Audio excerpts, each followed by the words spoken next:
Writing. Raman एक बहुत बड़ी मुसीबत में फंस जाता है जबकि इशिता के होश उड़ जाते हैं। आगे बढ़ने से पहले वीडियो को लाइक करें और चैनल को सब्सक्राइब करना न भूलें। कहानी तब नया मोड़ लेती है जब साहिल को पता चलता है कि उसकी बहन खुशबू घर से गायब है। वह उसे ढूंढने पहुंचता है, लेकिन वहां पता चलता है कि खुशबू भाग चुकी है और घर की नौकरानी को कमरे में बंद करके चली गई है। सभी घबरा जाते हैं और तुरंत उसे तलाशने निकल पड़ते हैं, क्योंकि अगर वह समय रहते नहीं मिली तो बहुत बड़ी परेशानी खड़ी हो सकती है। शक होता है कि शायद वह भल्ला के घर गई होगी। दूसरी तरफ खुशबू की चाल की वजह से इशिता का पूरा परिवार धुएं के कारण बेहोश हो जाता है। खुशबू सिर्फ भल्ला परिवार से बदला लेने के लिए हर हद पार करने को तैयार रहती है। इशिता रमन से वादा लेती है कि वह उस औरत से अकेले कभी नहीं मिलेगा।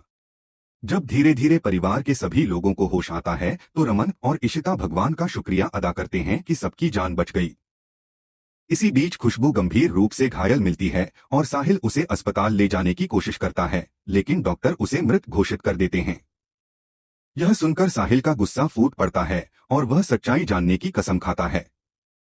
इधर इशिता के लिए लंदन से एक बड़ा ऑफर आता है, लेकिन वह परिवार की हालत देखकर जाने से मना कर देती है। वहीं शगुन उसे समझाती है कि इतनी बड़ी अवसर को छोड़ना सही नहीं होगा। दूसरी ओर साहिल जब खुशबू का फोन चेक करता है तो उसमें रमन भल्ला का कॉल देखकर उसका शक और गहरा जाता है। इसी बीच दादी आदि से माफी मांगती हैं कि उसकी शादी अधूरी रह गई, लेकिन आदि कहता है कि परिवार की सुरक्षा सबसे ज्यादा जरूरी थी। तभी साहिल गुस्से में रमन के घर पहुंचकर उस पर बंदूक तान देता है और आरोप लगाता है कि उसने खुशबू की हत्या की है। रमन साफ इनकार करता है कि वह खुशबू को जानता तक नहीं। इशिता पूरी घटना बताते हुए समझाती है कि खुशबू ने ही पूरे परिवार को धुएं से बेहोश किया था और उसे कमरे में बंद कर दिया था।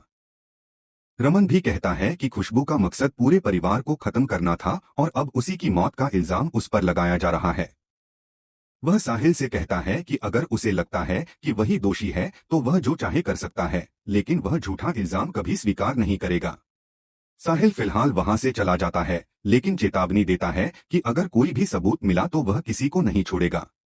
बाद में वह बाला से भी सवाल करता है, लेकिन बाला खुद को बेगुनाह बताता है। इसी दौरान करण कबूल करता है कि वह पहले खुशबू की मदद कर रहा था ताकि भल्ला परिवार को नुकसान पहुंचाया जा सके, लेकिन बाद में उसने उससे सारे रिश्ते खत्म कर दिए थे। यह सुनकर रमन करण पर भी भड़क उठता है।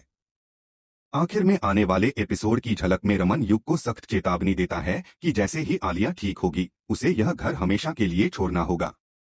यह सुनकर आदि भी हैरान रह जाता है। पूरा एपिसोड जियो हॉटस्टार और स्टार प्लस पर उपलब्ध है।